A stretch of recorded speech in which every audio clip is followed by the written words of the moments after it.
കശ്മീരിൽ കൊല്ലപ്പെട്ട ശ്രീ രാമചന്ദ്രന്റെ മകൾ അദ്ദേഹത്തിനൊപ്പമുണ്ടായിരുന്ന നമുക്കൊപ്പം ചേരുകയാണ്. വലിയ പാടാണ് ഓർത്തെടുക്കുക എന്നത് തന്നെ. അദ്ദേഹത്തെ വളരെ സുപരിചിതനായിരുന്നു ഞങ്ങൾക്ക് എല്ലാവരും, ഇടപ്പള്ളിക്കാർക്ക് എല്ലാവർക്കും തന്നെ. തൊട്ടു മുന്നിൽ വെച്ചാണ് മരണമടയുന്നത്. അതെ, അച്ഛനിപ്പോൾ നിങ്ങൾക്ക് അറിയാമെന്ന് പറയണ പോലെ അച്ഛൻ ഒരു ബ്രേവായിട്ടും കാം ആൻഡ് ജെന്റിൽ ഒരു പേഴ്സൺ ആയിരുന്നു. അപ്പോൾ തീർച്ചയായും ഒരു മകൾക്കും ഇങ്ങനത്തെ ഒരു അവസ്ഥ വരരുത്. സ്വന്തം അച്ഛൻ, എല്ലാവർക്കും അറിയാം അച്ഛനും അമ്മയും ഒരു കാലം ഉണ്ടാവില്ല എന്ന്. പക്ഷെ ഇങ്ങനെ നമ്മുടെ മുമ്പിൽ വെച്ച് വെടിയേറ്റ് മരിക്കുക എന്നുള്ളത് ഒരു മകൾക്കും ഒരു ലോകത്തും നടക്കരുത്. അതിജീവിച്ചത് എനിക്ക് തോന്നുന്നു അച്ഛൻ പഠിപ്പിച്ച പാഠങ്ങൾ തന്നെയാണ്. അച്ഛൻ എപ്പോഴും പറയുക, എന്തെങ്കിലും ഒരു ക്രൈസിസ് വരുമ്പോൾ കിടന്ന് ബഹളം വെച്ച് കരയരുത്, അത് ആ ക്രൈസിസ് എന്താന്ന് മനസ്സിലാക്കി അടുത്ത സ്റ്റെപ്പ് എന്താന്ന് നോക്കുകയാണ് വേണ്ടത്, ബഹളം വെക്കരുതെന്നാണ് അച്ഛൻ പറയുക.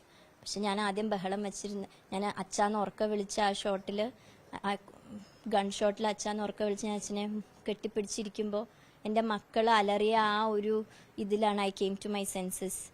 ഞാൻ അമ്മയാണല്ലോ, എനിക്ക് എൻ്റെ മക്കൾ പറഞ്ഞു ലെറ്റ്സ് മൂവ് അമ്മ, ലെറ്റ്സ് മൂവ് എന്ന് പറഞ്ഞപ്പം പിന്നെ ഞാനൊന്നും ഓർത്തില്ല. കാരണം അച്ഛൻ ഇഞ്ചേർഡ് ആണെങ്കിൽ ഞാൻ എന്തെങ്കിലും ചെയ്യാനൊക്കെ നോക്കിയെന്നെ, വല്ല ബ്ലീഡിങ് സ്റ്റോപ്പ് ചെയ്യാൻ സ്വെറ്റർ ഊരി എന്തെങ്കിലും വെച്ചിട്ട് I know that I cannot, അച്ഛനെ കൊണ്ട് ഓടാനൊന്നും പറ്റില്ല.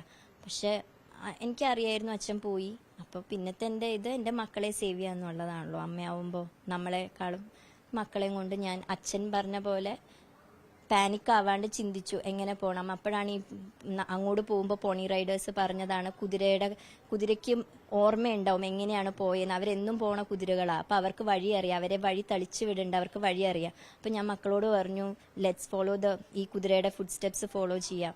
അങ്ങനെയാണ് ഞങ്ങൾ ഒരു ഏരിയ എത്തിയപ്പോൾ ഇത്രയും കൂടി ക്രൗഡായിട്ടുള്ള ആൾക്കാർ, എല്ലായിടത്തുനിന്നും ഓടി വരുന്ന ആൾക്കാരെയൊക്കെ കണ്ടു. പിന്നെ അവരുടെ കൂടെ ആ ഒഴുക്കിൽ അങ്ങനെ ഓടി പിന്നെ ഒരു അരമണിക്കൂർ 3/4 മണിക്കൂർ കഴിഞ്ഞപ്പോൾ താഴേക്ക് നമുക്കിങ്ങനെ ടൗണിൻ്റെ ഷെൽട്ടറൊക്കെ കാണാൻ തുടങ്ങി.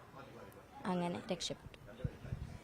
എന്തായാലും അവർ പങ്കുവച്ചത് ആ ഒരു നിമിഷങ്ങളിൽ എങ്ങനെ അതിജീവനം ഉണ്ടായി, എങ്ങനെ അവർക്ക് പുറത്തേക്ക് വന്നു എന്നതടക്കമുള്ള കാര്യങ്ങൾ അവർ പറയുകയാണ്. തീർത്തും ഒരാളും വിറങ്ങലിച്ചു പോകുന്ന ഒരു നിമിഷങ്ങളെ അവർ തൻ്റെ 2 കുട്ടികൾ, 7 വയസ്സുള്ള പ്രായമുള്ള കുട്ടികളുമൊപ്പം എത്തി അവർ അതിജീവിച്ച ആ നിമിഷങ്ങളെക്കുറിച്ചാണ് അവർ പറയുന്നത്. തൊട്ട് മുന്നിൽ അച്ഛൻ പിടഞ്ഞു വീഴുന്നു, ഭീകരവാദികളുടെ വെടിയേറ്റ് അച്ഛൻ മരിച്ചു വീഴുന്നു.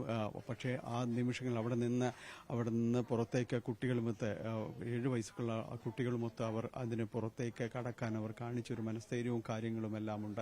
അതാണ് അവർ ഈ ഒരു സമയത്ത് വളരെ വേദനയോടുകൂടി അവർ ഇവിടെ സ്വന്തം വീട്ടിന് മുന്നിൽ അവർ നിൽക്കുകയാണ്.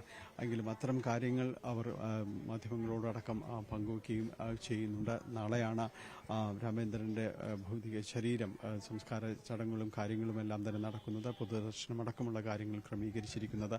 ഇന്നലെയാണ് മകളും കുടുംബവും എല്ലാം തന്നെ ഇവിടേക്ക് എത്തിയത്. ഇന്നലെയാണ് അമ്മയോട് ഈ കാര്യങ്ങൾ അവർ പങ്കുവയ്ക്കുകയും ചെയ്യുന്നത്. അച്ഛൻ്റെ വിയോഗം അടക്കമുള്ള കാര്യങ്ങൾ പങ്കുവയ്ക്കുകയും ചെയ്തതെല്ലാം ഇന്നലെയാണ്. കൊച്ചിയിൽ നിന്ന് ക്യാമറമാൻ ധനേഷിനൊപ്പം ഡാനി പോൾ, ന്യൂസ് 18.